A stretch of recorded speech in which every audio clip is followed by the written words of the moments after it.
Option में answer को लगाते चलिएगा। देखिए पहला नंबर सवाल है आपके सामने, लगा दो क्या होगा इसका सही जवाब। पहला नंबर सवाल करा बातचीत किस विद्या की रचना है। अब आपको बताना है कि बातचीत जो पाठ है वो क्या है, आलोचना है, गीत है, कहानी है या फिर ललित निबंध है। तो आपको भी पता होगा कि बातचीत जो पाठ है वो बालकृष्ण भट्ट के द्वारा लिखा गया एक प्रकार का ललित निबंध है। सही जवाब हमारा ऑप्शन नंबर डी हो जाएगा। बच्चों इन सारे प्रश्नों को जरूर याद कर लीजिएगा, आपके बोर्ड परीक्षा में हर एक बार यहाँ से प्रश्न पूछे जाते हैं। देखिए अब दूसरा नंबर सवाल आपके सामने है, बताओ दूसरा नंबर सवाल जो है वो है कि बालकृष्ण भट्ट का जन्म कब हुआ था। बातचीत पाठ के निबंध के निबंधकार हैं बालकृष्ण भट्ट और इसका जन्म हुआ था 23 जून 1844 को और 20 जुलाई 1914 को इसका निधन हुआ था। आपका सही आंसर क्या हो जाएगा, ऑप्शन नंबर बी हो जाएगा। बच्चों ध्यान में रखिएगा, ऑप्शन बी राइट आंसर है। अगर पूछे कि बालकृष्ण भट्ट के माताजी का क्या नाम था तब आप लगाओगे पार्वती देवी, लेकिन अगर पूछे पिताजी का क्या नाम था तो बेनी प्रसाद भट्ट लगा के आना, आपका सही हो जाएगा। चलिए तीसरा नंबर सवाल देखिए बच्चों, तीसरा नंबर सवाल है बालकृष्ण भट्ट की रचना निम्नलिखित में कौन सी है। निम्न में कौन सी रचना है जो बालकृष्ण भट्ट की रचना है, तो बातचीत है जो कि एक प्रकार का निबंध है, ये भी आपको याद रखना है। ऑप्शन नंबर ए हमारा करेक्ट आंसर है, क्योंकि जूठन जो है ये ओम प्रकाश वाल्मीकि की रचना है, रोज जो है ये अज्ञे जी की रचना और प्रगीत और समाज नामवर सिंह की रचना है। तो ये सब नहीं, हमारा correct answer option number A हो जाएगा। सारे बच्चे क्लास को लाइक भी करते चलना बच्चा पार्टी। फोर्थ नंबर सवाल करा बालकृष्ण भट्ट किस काल के रचनाकार है।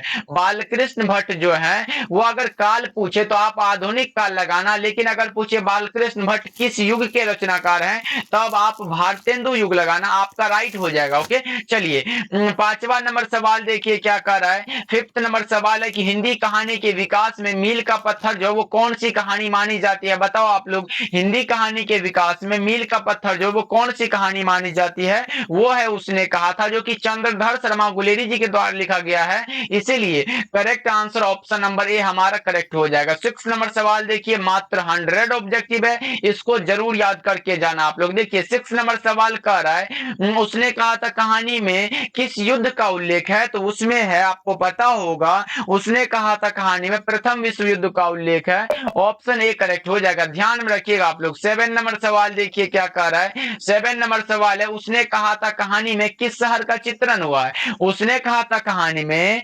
अमृतसर का चित्रण हुआ जिसमें कि लहना सिंह के मामा जी रहते थे। राइट आंसर हमारा क्या होगा बच्चों, ऑप्शन ए करेक्ट हो जाएगा। सेवन का ए लगाना सभी बच्चे सही हो जाएगा। चलिए एट नंबर सवाल क्या कह रहा है।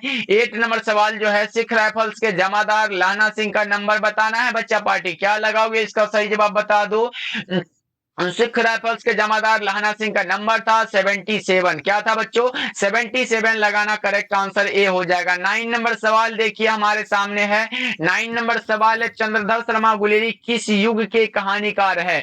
पहले तो हमने बताया कि बालकृष्ण भट्ट भारतेंदु युग के हैं, लेकिन यहाँ पूछा गया चंद्रधर शर्मा गुलेरी किस युग के हैं, तो आप लगाना द्विवेदी युग के हैं। करेक्ट आंसर आपका क्या होगा, ऑप्शन ए हो जाएगा। ध्यान में रखना बच्चा पार्टी।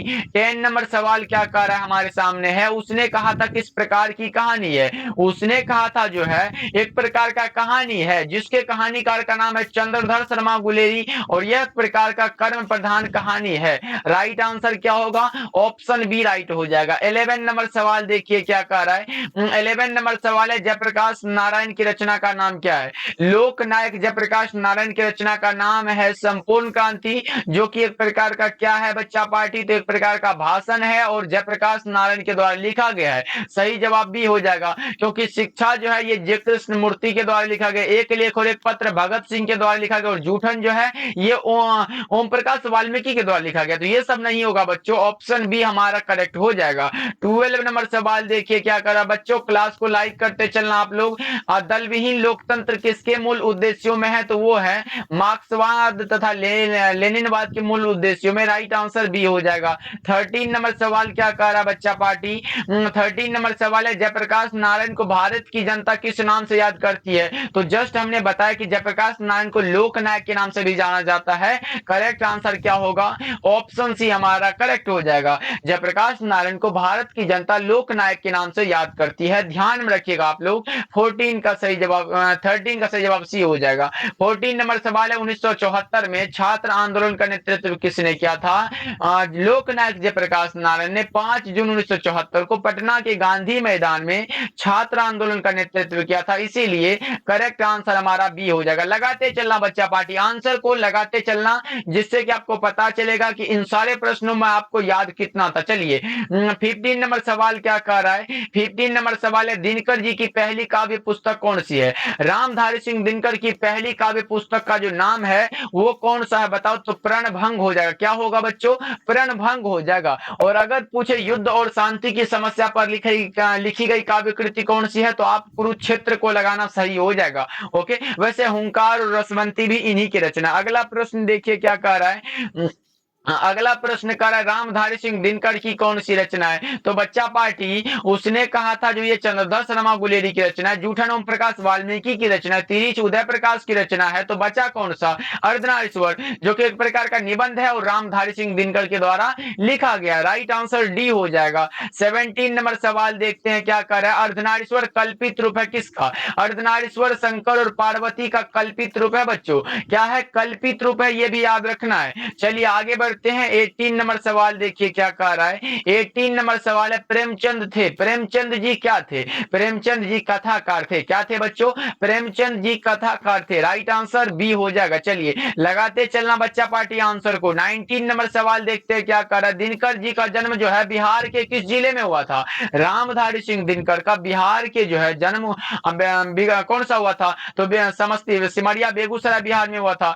सिमरिया में, सिमरिया गांव का नाम है, बेगूसराय जिला है और बिहार में पड़ता है। करेक्ट आंसर ए हो जाएगा। ओके, चलिए अगला प्रश्न देखिए क्या कह रहा है। 20 नंबर सवाल है निम्न में से किस कहानी में गैंग्रीन का उल्लेख है। रोज पाठ का ये प्रश्न है जिसमें कि रोज में ये कहा गया गैंग्रीन का उल्लेख है। राइट आंसर बी हो जाएगा, क्योंकि मालती के पति महेश्वर जो है वो इसी बीमारी का इलाज करते थे, डॉक्टर थे। राइट आंसर बी हो